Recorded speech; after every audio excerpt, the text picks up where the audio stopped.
주님께서 여러분과 함께 마테오가 전한 거룩한 복음입니다.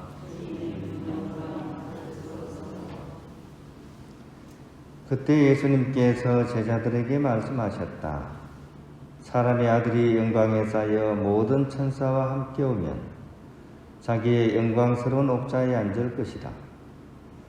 그리고 모든 민족들이 사람의 아들 앞으로 모일 터인데 그는 목자가 양과 염소를 가르듯이 그들을 가를 것이다. 그렇게 하여 양들은 자기 오른쪽에 염소들은 왼쪽에 세울 것이다. 그때 임금이 자기 오른쪽에 있는 이들에게 이렇게 말할 것이다. 내 아버지께 복을 받은 이들아, 와서 세상 창조 때부터 너희를 위하여 준비된 나라를 차지하여라. 너희는 내가 굶주렸을 때 먹을 것을 주었고 목말랐을 때 마실 것을 주었으며 내가 나그네 있을 때 따뜻이 맞아들였다. 또 내가 헐벗었을 때 입을 것을 주었고 내가 병들었을 때 돌보아 주었으며 내가 감옥에 있을 때 찾아주었다. 그러면 그 의인들이 이렇게 말할 것이다. 주님, 저희가 언제 주님께서 굶주리신 것을 보고 먹을 것을 드렸고 목마르신 것을 보고 마실 것을 드렸습니까? 언제 주님께서 나그네 되신 것을 보고 따뜻이 맞아드렸고 헐벗으신 것을 보고 입을 것을 드렸습니까?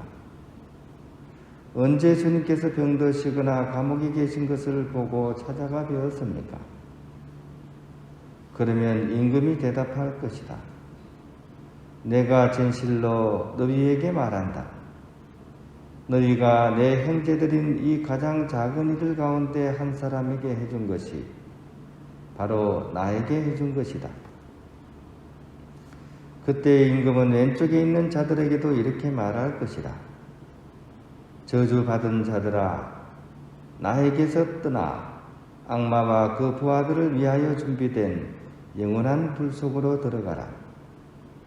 너희는 내가 굶주렸을 때 먹을 것을 주지 않았고 내가 목말랐을 때 마실 것을 주지 않았으며 내가 나그네 있을 때 따뜻이 맞아들이지 않았다.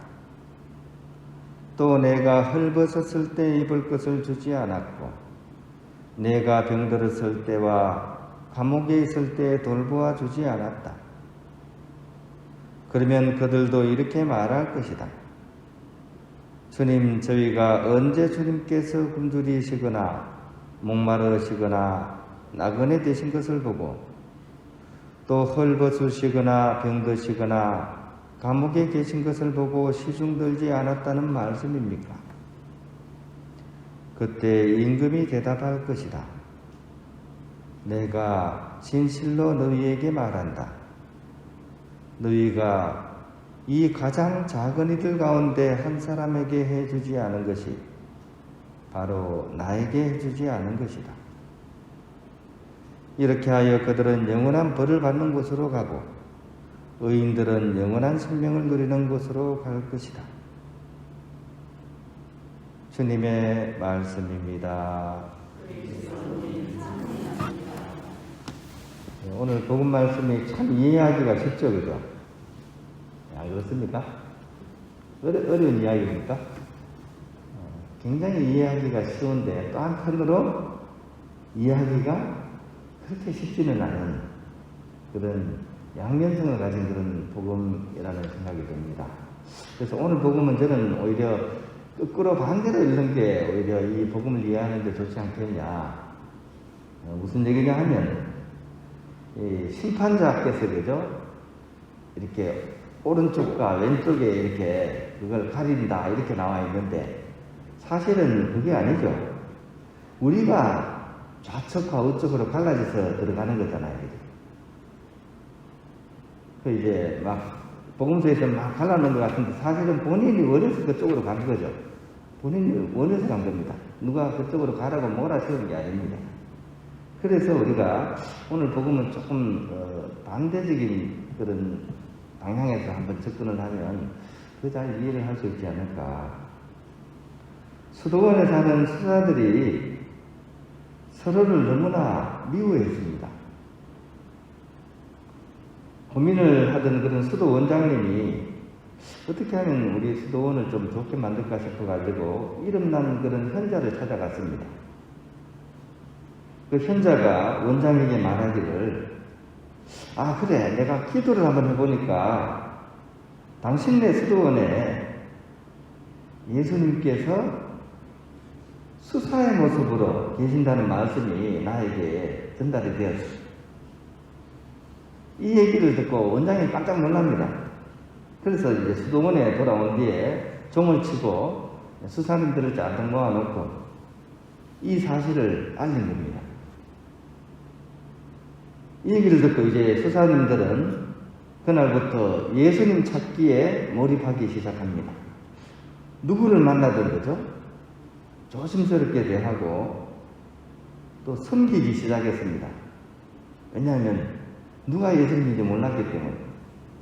그래서 이전에는 조금만 잘못해서 서로 막 미워하고 얼굴을 붉게 된 사람들이 자기가 잘못했다는 생각이 들자마자 바로 다른 수사님에게 용서를 청했습니다. 이렇게 해서 한 달 정도가 흘러가자 수도원은 형제로 가득 찬 그런 수도원이 되어버리게 됐습니다.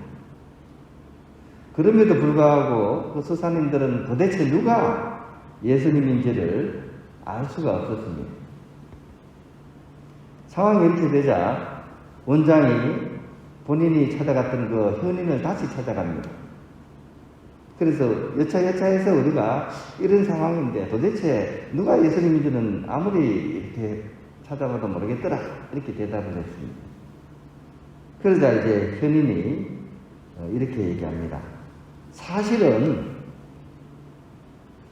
수도원에 계신 한 분 한 분이 다 예수님입니다 라고 얘기를 했습니다. 공감이 가십니까, 이 이야기가?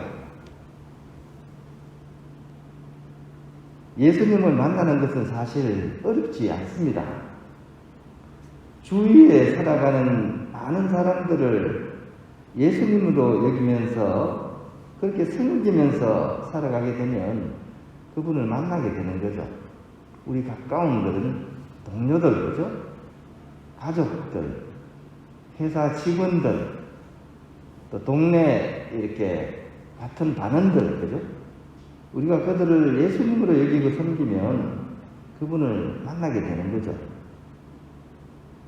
그럼에도 불구하고 예수님 만나기는 참으로 어려운 것이지 않겠습니까? 왜냐하면 주위 사람들을 예수님으로 여기면서 보기가 쉽지 않기 때문입니다. 그 사람이 어떻게 예수님이겠습니까? 속을 그렇게 썩이는 남편이 아침부터 반찬 투정을 하는데 그 사람이 어떻게 예수님입니까? 그죠? 이럴 경우에는 중재안이 필요합니다.